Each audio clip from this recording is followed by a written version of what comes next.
Hello and welcome to the online platform of Rouse Academy for Competitive Exams and I Pragya Pandey welcome you all to our very special series on daily news review। बात करते हैं आज की महत्वपूर्ण articles के बारे में। सबसे पहले हम चर्चा करेंगे जीएस पेपर 2 सोशल जस्टिस से रिलेटेड एक आर्टिकल के बारे में, जहां पर बात की जा रही है महाराष्ट्र नासिक से 22 किलोमीटर दूर एक गांव की, जिसका नाम है ताके हर्ष ग्राम पंचायत। देखिए, आप सभी ने त्र्यंबकेश्वर का नाम सुना होगा, जो कि नासिक में है। बहुत सारे लोग यहाँ पर विजिट करने जाते हैं, लेकिन इससे मात्र 22 किलोमीटर दूरी पर बने हुए ताके हर्ष ग्राम पंचायत पर, जहाँ पर लोगों ने कभी भी, अगर हम बात करें तो लोगों को कभी भी यहाँ पर उन्होंने किसी भी पॉलिटिकल पार्टी को नहीं देखा कि वो यहाँ पर इलेक्शन के लिए बात करने आए हों। 200 हाउस होल्ड की ये ग्राम पंचायत है और इसमें से भी अगर हम बात करें तो 90 लोगों के पास आज की डेट में भी, आप 2024 की बात कर रहे हैं, जहां पर राशन कार्ड नहीं है। जिनके पास राशन कार्ड है उनसे रिसेंटली बोला गया कि भाई 500 रुपये प्रति व्यक्ति दीजिए, तब आपको यहाँ पर राशन कार्ड दिया जाएगा। इनफैक्ट अगर हम बात करें तो कोविड-19 लॉकडाउन के समय भी इनको किसी भी तरीके की फूड ग्रेन यहाँ पर नहीं दिया गया under the prime minister free ration scheme, जो कि कहीं ना कहीं एक चौंकाने वाले तथ्य के जैसा दिखाई देता है। क्योंकि जब हम बात कर रहे हैं 21st सेंचुरी की और दैट टू ऑफ 2024 की, तब कुछ इस तरीके की घटनाएं कहीं ना कहीं अजीब सी आपको देखने के लिए मिलती हैं। और इतना ही नहीं, अगर हम आगे की बात करें तो वारली, कटकारी, कोकड़ी जैसी बहुत सारी शेड्यूल कास्ट यहाँ पर शेड्यूल कास्ट, शेड्यूल ट्राइब्स यहाँ पर रहती हैं, जिनके घर में अगर आप देखेंगे तो ना ही बिजली की व्यवस्था है, ना ही पानी का कनेक्शन है और किसी भी तरीके का पब्लिक ट्रांसपोर्ट भी देखने के लिए नहीं मिलेगा। इनफैक्ट सबसे अमेजिंग बात यह है कि लोकसभा चुनाव, जो कि इतने प्रचार प्रसार पर है, आज तक यहाँ के लोगों को किसी भी पॉलिटिकल पार्टी, उसके लोगों के बारे में ज़्यादा जानकारी नहीं है। लेकिन इसके बावजूद भी ये सभी लोग यहाँ पर वोट करने जाते हैं। और इनका बोलना है, जब यहाँ पर कुछ लोगों से बात की गई कि देखिए हमसे कभी कोई मिलने नहीं आया, हम तो सिर्फ कैसे परिचित होंगे कि भाई कौन व्यक्ति किस पार्टी का है। ठीक है, ईवीएम पर जो भी बटन उनको दिख जाता है, कह रहे जो भी हमें सबसे पहले दिख जाता है, हम तो उसको यहाँ पर प्रेस कर देते हैं, विच इज़ क्वाइट शॉकिंग। आप समझिए यहाँ पर, क्योंकि मतदान से अगर हम बात करें तो 3 किलोमीटर दूर यहाँ पर एक सरकारी स्कूल है, जहाँ पर अगर आप देखेंगे कि उनको ये लगता है लोगों को कि अगर भाई इन्होंने वोट नहीं दिया तो गवर्नमेंट के जितने भी डॉक्यूमेंट्स हैं वहाँ पर उनको कहीं ना कहीं डेड डिक्लेयर कर दिया जाएगा।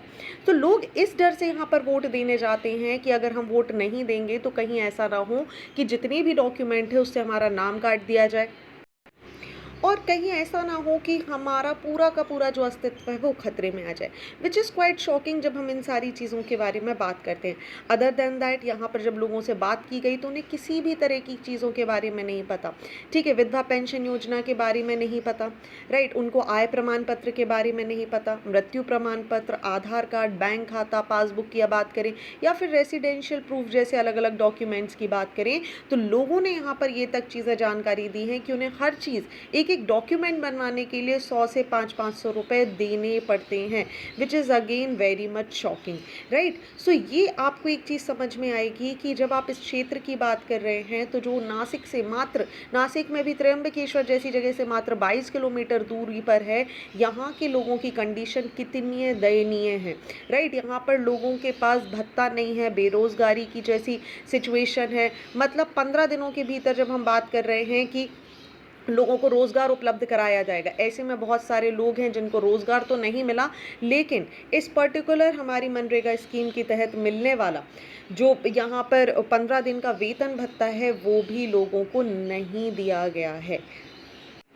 और इसी के साथ समझिए कि एक और बड़ी यहाँ पर विचित्र सी चीज़ है, जहाँ पर लोग पानी के लिए यहाँ तरस रहे हैं, they do not have water, right. So ये चीज़ें हम क्यों पढ़ रहे हैं? जब आप सोशल जस्टिस के क्षेत्र में बातें करते हैं तब आपको इन सारी चीज़ों के बारे में भी जानकारी होना बहुत महत्वपूर्ण होता है।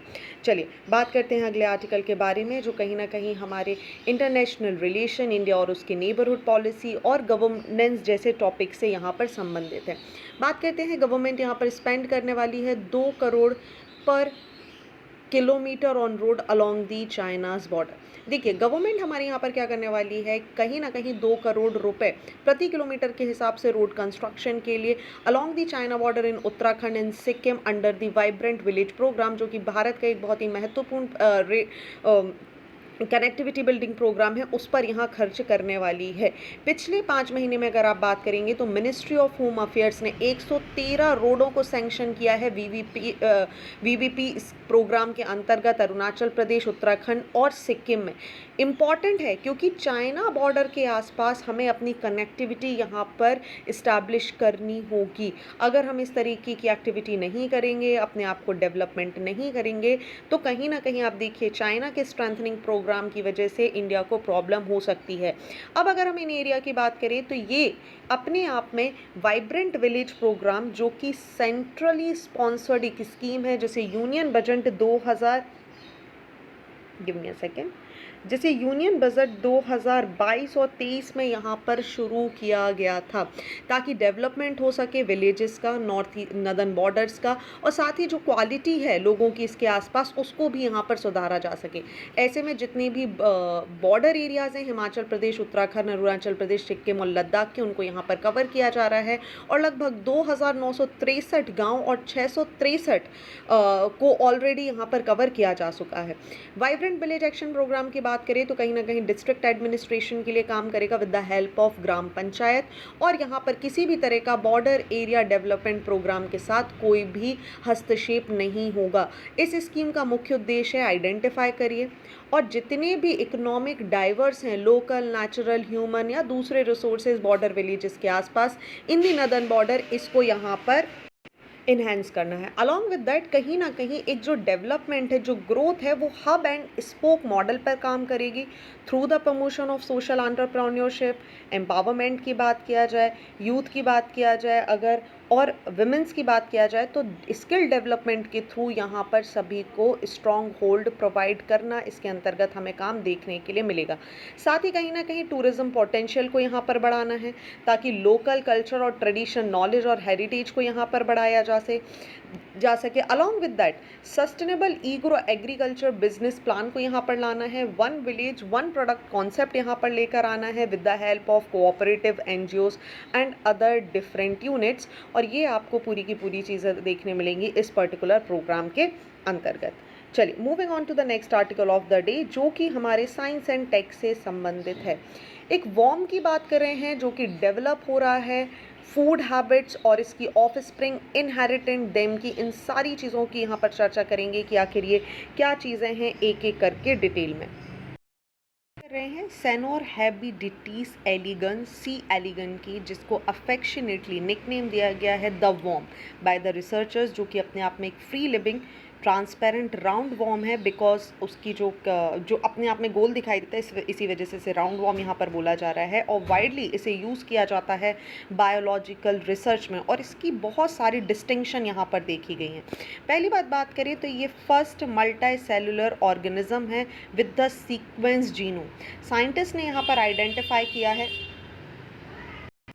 और कम्प्लीटली मैप आउट किया है इसके जेनेटिक कोड को, जिसकी वजह से एक हमें फाउंडेशनल अंडरस्टैंडिंग मिल रही है जीन फंक्शनिंग की in the complex organism. Simple है और इन्फॉर्मेटिव भी है despite its basic anatomy. C elegans की बात करें तो बहुत सारी बायोलॉजिकल प्रोसेस इसकी देखने मिल रही हैं विद ह्यूमंस, जिसकी वजह से ये कहीं ना कहीं एक वैल्यूएबल इंसाइट क्रिएट करता है ह्यूमन डेवलपमेंट में, उनकी फिजियोलॉजी में और डिसीजेस में।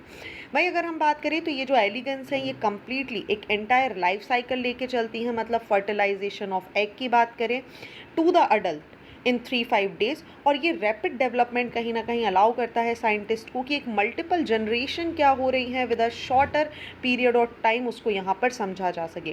चूँकि एलिगेंस की एक ट्रांसपेरेंट बॉडी होती है जिसकी वजह से रिसर्चर्स को ये अलाउ कर देती है कि वो उसे एक डायरेक्ट ऑब्जर्वेशन कर सकें उसके इंटरनल ऑर्गन्स का, और जो भी डेवलपमेंट यहाँ पर हो रहे हैं उसको माइक्रोस्कोप की मदद से देखा जा सके, जो कि कहीं ना कहीं आइडियल है सेल और डेवलपमेंट बायोलॉजी स्टडीज़ के लेकर। But due to these unique characteristics, C elegans की बात करें तो they have become a powerful tool for the researcher in various field, चाहे आप जेनेटिक न्यूरोसाइंसेस की बात करें, एजिंग या ड्रग डिस्कवरी की बात यहाँ पर करें। अब देखिए सेनोरोहेबिट एलिगेंस या सी एलिगेंस के बारे में यहाँ पर समझ लीजिए, इनका निक नेम ही है द वॉर्म। ठीक है, बायोलॉजिकल रिसर्च में इस्तेमाल होते हैं। इनकी ग्रोथ की बात करें तो ये एग से एडल्ट में 1 मिलीमीटर का साइज़ 3 से 5 दिन में ले लेते हैं।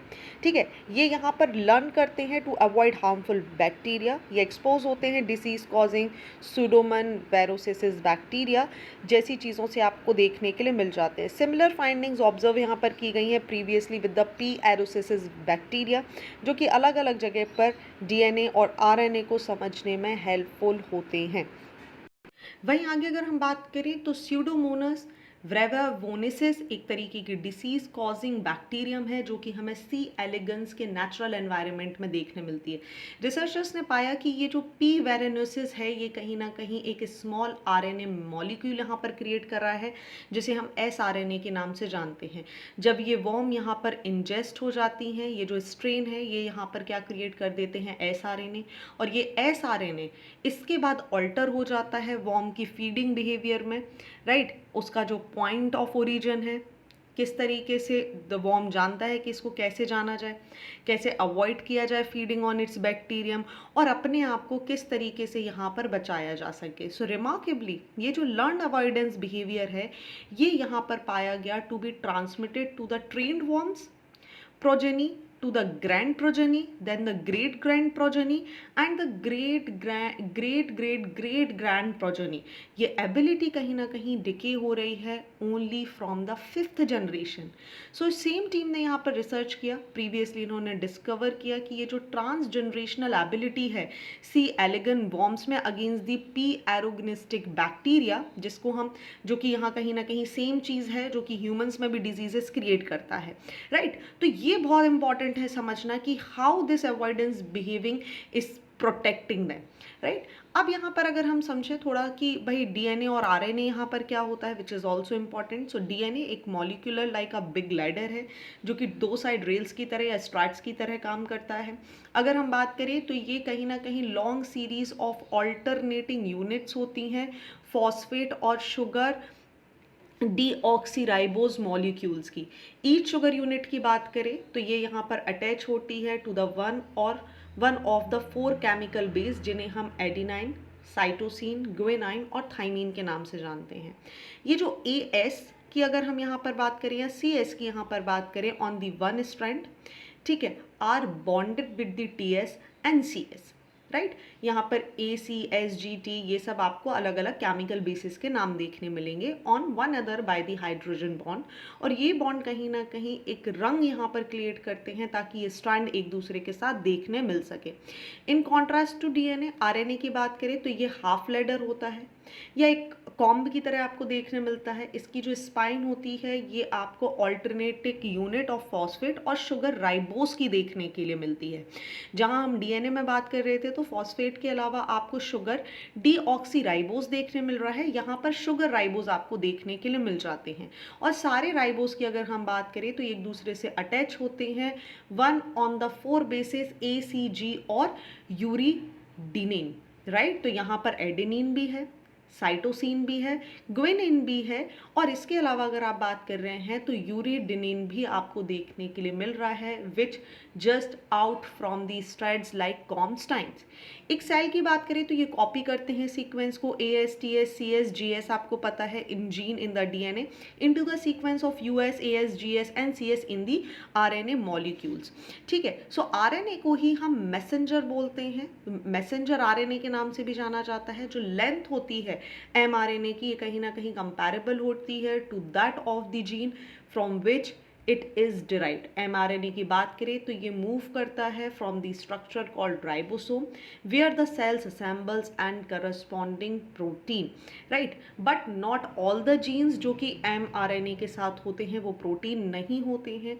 जो एंड प्रोडक्ट होता है कुछ जीन्स का, स्पेशली अगर हम छोटे जीन्स की बात करें तो ये कहीं ना कहीं जिनकी लेंथ आपको 100 to 200 रंग से भी नीचे देखने मिलेगी, वही आपको एस आर एन ए की कैटेगरी में देखने मिलते हैं। ये एस आर एन ए आपस में बाइंड होते हैं विद द प्रोटीन्स और आर एन एज, और कहीं ना कहीं ये एनहांस कर सकते हैं या रिड्यूस कर सकते हैं अपने एक्सप्रेशन को विद द अदर्स जीन्स। ये जो एस आर एन ए है ये रिड्यूस करता है expression of gene in the worm called MACO1, which plays an important neurological role as it happens MACO1 is also found in the human beings। और यही सारी identification हमने किसके अंतर्गत करी है, सी एलिगेंस के अंतर्गत, राइट।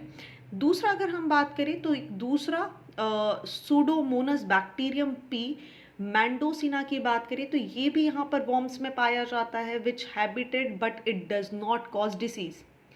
इंस्टेड जो पी मेडोसिना है ये कहीं ना कहीं एक सोर्स है न्यूट्रिशन का। सी एलिगन वॉर्म्स की बात करें तो ये ट्रेन है कि ये अवॉइड कर सके पैथोजेनिक पी वेरोनिसिस स्ट्रेन को, अवॉइड कर सके feeding on the non pathogenic P mendocina as well. So sRNA जो कि यहाँ पर ट्रिगर होता है with the learn avoidance behaviour, they came initially from the bacteria and was taken up by the worm that fed on them. Thereafter ये जो एसआरएनए है ये यहाँ पर मेंटेन करता है वॉर्म्स बॉडी को, ट्रांसमिट करता है, ठीक है, इसको अपने डिसेंडेंट्स को। और कहीं ना कहीं ये जो सेम चीज़ है, ये जो मैकेनिज्म है आरएनए इंटरफेरेंस के साथ, ये कंटिन्यू हो जाता है सी एल्गिन की 5 जनरेशन में। और यही चीज़ यहाँ पर पता चली है। इनफैक्ट ये जो डिस्कवरी है सी एल्गिन की ये इंपॉर्टेंट है because C elegans were recognised by the Nobel prize in 2002, 2006 and 2008 also. So ये जो टाइनी वॉर्म्स हैं ये बहुत ही इंपॉर्टेंट रोल प्ले करते हैं, outside role in the advancement of the scientific and medical research. So a question arise whether our bodies can also take up sRNA molecules from the microbe in our gut, mouth or vagina, and whether they can modify our behavior and possibly the behavior of our children in the later upcoming generation, right? चलिए, तो ये बाद में हमें समझ में आएगा कि चीज़ें किस तरीके से चेंज हो रही हैं। Moving on to the next article, और हम यहाँ पर बात करेंगे वेलफेयर स्कीम को लेकर, which is the poll promise of affordable housing. बात यहाँ पर की जा रही है प्रधानमंत्री आवास योजना के अंतर्गत। देखिए, जैसे ही 2024 के इलेक्शन यहाँ पर आए, बहुत सारे पोल प्रोमिसेस यहाँ पर किए गए, और कहीं ना कहीं इंडिया जो कि अराउंड 1.7 मिलियन होमलेस लोगों की जगह भी है एज पर 2011 सेंसस हम बात कर रहे हैं, हो सकता है ये नंबर यहाँ पर ज़्यादा हो चुका हो या फिर कम भी हो सकता है। तो कहीं ना कहीं अभी भी घर, क्वालिटी ऑफ बिल्डिंग यहाँ पर क्वेश्चन का विषय बनी हुई है। So does India actually having the housing crisis, ये यहाँ पर सवाल है। तो अगर हम बात करें गवर्नमेंट ऑफ इंडिया रिपोर्ट 2012 के अनुसार, तो ये एस्टिमेट करती है 18.78 मिलियन ज़्यादा घरों की हमें आवश्यकता है ताकि हम प्रत्येक व्यक्ति की जो डिमांड है उसको यहाँ पर केटर कर सकें, राइट। इसके बाद अगर हम बात करें तो Indian council for research and international economic relation ने 2020 में एक स्टडी की और इन्होंने भी पाया कि इंडिया का जो अर्बन हाउसिंग है ये कहीं ना कहीं 54% कम है, राइट। दैट मीन्स अभी भी बहुत सारे लोग हैं जो बेघर हैं और इनको घरों की आवश्यकता है। अगर घर है भी तो देखिए, इस स्टडी में बोला गया कि होमलेस पॉपुलेशन बहुत है और जिनके पास घर हैं वो भी इनएडुकेटेड टाइप के हैं, अपग्रेडेड नहीं है, राइट। कहीं ना कहीं कंजेस्टेड हाउस होल्ड की कंडीशन आपको देखने मिल रही है। सो ये पूरी की पूरी बातें आपको इस पर्टिकुलर स्टडी में देखने के लिए मिली। और इसी के साथ in the first quarter of 2024 housing sales were at all time quarterly high आपको देखने मिलेगा। 1.30 लाख यूनिट यहाँ पर टॉप सिटीज में, टॉप 7 सिटीज जिन्हें हम बोलते हैं उसके अंदर बेची गई। सो क्वेश्चंस कम कि क्या अर्बन हाउस होल्डिंग की जब हम बात कर रहे हैं तो ये कैसे चलेंगी। तो इसी को ध्यान में रखते हुए हमारे पास आ जाती है प्रधानमंत्री आवास योजना, ठीक है, जो कि अर्बन और रूरल दोनों जगह पर है, क्योंकि right of housing has been held for the part of the fundamental right under the article 21 of the constitution, right, जहाँ पे गवर्नमेंट यहाँ पर काम कर रही है कि आवास योजनाओं को लेकर है। और इसी के कारण जो पहली योजना थी इंदिरा आवास योजना 1985 में इसको लेकर आया गया था, जहाँ पर रूरल हाउसिंग के लिए काम किया गया। इसके बाद 2004 में अर्बन हाउसिंग यहाँ पर कॉन्सेप्ट आया। इसके बाद आप देखेंगे Jawaharlal Nehru national urban renewable mission आया 2005 में। फिर 2008 में पारिक कमेटी की एक रिपोर्ट आई हाउसिंग के ऊपर, जहां पर अर्बन हाउसिंग इंटरवेंशन की बात की गई। इसके बाद राजीव आवास योजना आपको देखने मिलेगी, राजीव ऋण योजना आपको देखने मिलेगी, और इसी के साथ 2015 में हमारे पास कॉन्सेप्ट आ गया हाउसिंग फॉर ऑल, और इसको 2 विंग्स में बांट दिया गया, प्रधानमंत्री आवास योजना ग्रामीण एंड प्रधानमंत्री आवास योजना अर्बन। बात करें अगर हम ग्रामीण के बारे में, सो प्रधानमंत्री आवास योजना अर्बन को लॉन्च किया गया था 2015 में, ताकि अर्बन होमलेसनेस को यहाँ पर कैटर किया जा सके, और प्रॉमिस किया गया कि 1.18 करोड़ फैमिलीज को कि दिसंबर 2024 तक इन सभी के पास घर होंगे। बट हम एज ऑफ मार्च 2024 की बात करें तो केवल और केवल अपने टारगेट का 67% ये यहाँ पर अचीव कर पाए हैं, दैट इज अराउंड 80 लाख। इस ड्यूरेशन में अगर हम बात करें तो इनिशियली 7 ईयर्स मतलब फाइनेंशियल ईयर 2015-16 से लेकर 21-22 तक में इसको एक्सटेंड किया गया, और ग्रेजुअली अगर हम देखेंगे तो इसमें लगातार डेवलपमेंट हो रहे हैं, राइट। सो प्रधानमंत्री इस ग्रामीण की बात करें तो इम्पॉर्टेंट हो जाता है, क्योंकि बहुत सारे लोगों के लिए यह काम भी करने वाला है। क्या क्या चीज़ें इसके अंदर बेनिफिट दिए गए, तो इसको इंप्लीमेंट किया गया 4 वर्टिकल्स के थ्रू। पहला, beneficiary led construction enhancement programme. दूसरा, अफोर्डेबल हाउसिंग इन पार्टनरशिप। तीसरा, इन सिटू स्लम रीडेवलपमेंट। और चौथा, credit link subsidy scheme, right. Credit link subsidy components की बात करें तो इनको सेंट्रल सेक्टर स्कीम और दूसरे 3 कंपोनेंट्स के साथ मिलाकर यहाँ पर शुरू किया गया, ताकि जितने भी घर हों उनके अंतर्गत toilet, water supply, electricity, kitchen जैसी सारी चीज़ें रखी गई। अलॉन्ग विद दैट इस मिशन में प्रमोट किया गया वेमेन एम्पावरमेंट को, क्योंकि जो ओनरशिप ऑफ द हाउस है ये female member of the family के नाम पर दिया जाएगा, या फिर female member along with their mail counter part, that means female के नाम का होना यहाँ पर ज़रूरी है।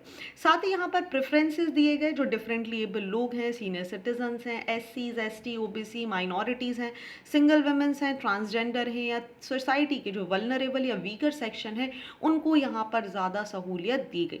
इसके अंतर्गत बात की गई, इसने अडॉप्ट किया एक कैफेटेरिया अप्रोच, दैट मीन किसी भी इंडिविजुअल व्यक्ति की geographical condition, topography, economic condition, availability of land और इंफ्रास्ट्रक्चर के आधार पर यहाँ पर घरों को डिज़ाइन किया जाएगा, राइट। सो ये एक चीज़ है जो आपको थोड़ा सा समझना ज़रूरी हो जाता है।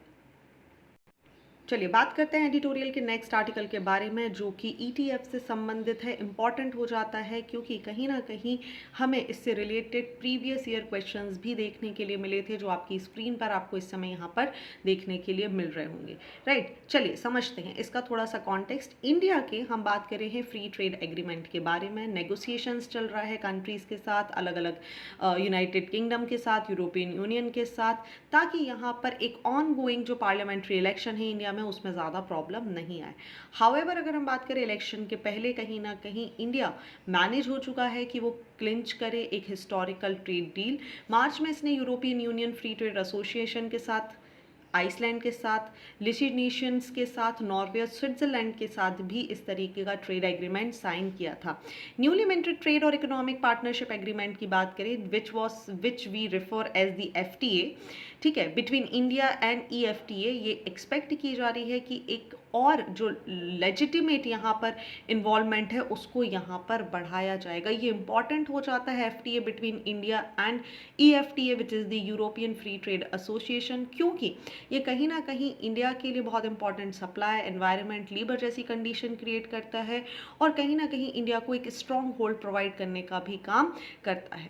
बात अगर हम यहाँ पर करें कि और रीज़न क्या है जो कि हमें FTA के साथ यहाँ पर काम करने के लिए बोल रहे हैं, सो अनदर रीज़न कि इंडिया यहाँ पर साइन कर रहा है recently with the countries such as Australia, United Arab Emirates या मॉरिशस, तो यहाँ पर एक डिटेल इन्वेस्टमेंट चैप्टर हमें इंडिया का देखने के लिए मिल रहा है। ये चैप्टर कहीं ना कहीं फोकस कर रहा है कि इन्वेस्टमेंट को कैसे फैसिलिटेट किया जा सके, ठीक है, किस तरीके से प्रोटेक्ट किया जा सके, और जो इंडिया का फॉरेन डायरेक्ट इन्वेस्टमेंट है, ठीक है, which is 50 billion with in 10 years यहाँ पर बढ़ाने की बात भी की जा रही है। लाइकवाइज अगर हम बात करें तो EFTA कहीं ना कहीं स्टेट यहाँ पर कोशिश कर रहा है कि facilitate the generation of 1 million job in India की भी बात भी करनी है। एक लीगल टर्म है जो कि इम्पॉर्टेंट हो जाती है कि किस तरीके से हमारी ऑब्लिगेशन है, किस तरीके से एक हम अचीव कर सकते हैं इन गोल्स को with this particular trade. So basic concept को समझ लीजिए आप। फ्री ट्रेड एग्रीमेंट क्या होता है, जिनको नहीं पता है, ये एक तरीके का पैक्ट होता है 2 या 2 से अधिक कंट्रियों के बीच में, ताकि जो बैरियर है, ट्रेड बैरियर है, इनको रोका जा सके और इन्वेस्टमेंट को बढ़ाया जा सके। Imagine it as an agreement to lower or eliminate custom duties, taxes on imports, Kota's जो कि लिमिट होती है इंपोर्ट्स पर, या दूसरे रिस्ट्रिक्शंस जो आपको ट्रेड पर देखने के लिए मिलते हैं, ताकि एक अच्छा बिजनेस यहाँ पर किया जा सके। क्योंकि इसकी वजह से ट्रेड बढ़ती है, इकोनॉमिक ग्रोथ होती है, फॉरेन इन्वेस्टमेंट देखने मिलता है, कंज्यूमर को बेनिफिट होता है क्योंकि लोअर कॉस्ट होती है, और ग्लोबल इंटीग्रेशन देखने मिलता है। हालांकि इसके कुछ डिमेरिट्स भी होते हैं, क्योंकि जैसे जैसे कॉम्पिटिशन बढ़ जाता है, ग्लोबलाइजेशन बढ़ती है, जॉब लॉसेस के चांसेस होते हैं। कई बार लो ट्रेड बैरियर्स की वजह से एक इंसेंटिवाइज प्रोडक्ट कंट्रीज में आ जाते हैं, जो कि एनवायरमेंटल डिग्रेडेशन का काम भी कर सकते हैं। अनइक्वल बेनिफिट हमें देखने मिलता है। एफटीएस की वजह से जो एबिलिटी है किसी भी कंट्री की कि वो अपनी पॉलिसीज़ को कंट्रोल कर सके, टैरिफ्स लगा सके, सो वो भी यहाँ पर कम हो जाती है, विच मीन्स यहाँ पर थोड़ा सा सॉवरेनिटी कम देखने के लिए मिलती है, और एक सोशल डिस्पैरिटी का कॉन्टेक्स्ट भी हमें देखने के लिए मिलता है। सो इम्पॉर्टेंस यहाँ पर समझिए, एक differentiation from the recent India's FTS जो कि ऑस्ट्रेलिया, यूएई और मॉरिशस के साथ है, और इंडिया के प्रीवियस के साथ अगर हम समझें तो एक बहुत बड़ा डिफरेंस है। यूनिक फीचर क्या है जो यहाँ पर बात की जा रही है ऑस्ट्रेलिया, यूएई और मॉरिशस के साथ, वहाँ पर एफडीआई को इंडिया इंक्रीज करना चाह रहा है। इंडिया चाह रहा है कि 50 billion with in 10 years of the FTA, फिर $50 billion in the following 5 years, और कहीं ना कहीं फैसिलिटेट करना कि 1 मिलियन जॉब को क्रिएट किया जा सके। So this is an obligation of conduct, जहाँ पर गुड फेथ, गुड एफर्ट्स के साथ इन गोल्स को बढ़ाने की बात की जा रही है। हालांकि कोई भी आउटकम आपको पता है गारंटेड नहीं होता है। सिग्निफिकेंस समझने की कोशिश करें तो एक सेट ऑफ प्रेसिडेंट है, ट्रेड नेगोशिएशंस यहाँ पर चल रहा है विद यूके, ईयू या अदर कंट्रीज। इंपॉर्टेंट है क्योंकि ट्रेड और इन्वेस्टमेंट कहीं ना कहीं इंटरकनेक्टेड होते हैं, स्पेशली अगर आप ग्लोबल सप्लाई चेन की बात करते हैं। ऐसे में एफटीएस टिपिकली कहीं ना कहीं आपको रूल फ्रॉम बोथ ट्रेड और इन्वेस्टमेंट दिखाते हैं। अर्ली 2000 अगर हम बात करें तो इंडिया ने एफटीए किया था जापान, कोरिया के साथ, जहां पर इन्वेस्टमेंट प्रोटेक्शन चैप्टर की बात की गई। देन रिसेंट एफटीए जो कि ऑस्ट्रेलिया, यूएई के साथ किया गया, यहाँ पर डीकपल ट्रेड और इन्वेस्टमेंट रूल की बात की गई, जिसे हम एफटीए 2.0 भी बोलते हैं। फिर सेपरेट एग्रीमेंट किए गए for the trade and investment, जहां पर इसको एक्सप्लोर किया जा सके विद द यूएई। और इसी के साथ आ जाता है एफटीए 3.0, जहां पर क्लियर एफटीए पॉलिसी की आवश्यकता है, ट्रेड और इन्वेस्टमेंट लॉज यहाँ पर डिसाइड करने की ज़रूरत है, नेगोशिएशन किस तरीके से होगा, एक कॉम्प्रिहेंसिव ट्रीटी क्या है, एक्सपांड इन्वेस्टमेंट फोकस क्या है, किन चीज़ों को लेकर काम किया जा रहा है, किन्हें प्रोटेक्ट करना है, क्या डिस्प्यूट सेटलमेंट मैकेनिज्म होगा, इन सारी चीज़ों को भी क्लियर आउट करना बहुत ज़्यादा इम्पॉर्टेंट हो जाता है। ऑलराइट, चलिए, तो ये थे आज के महत्वपूर्ण आर्टिकल। आई होप आपको सारी चीज़ें क्लियर हो चुकी होंगी।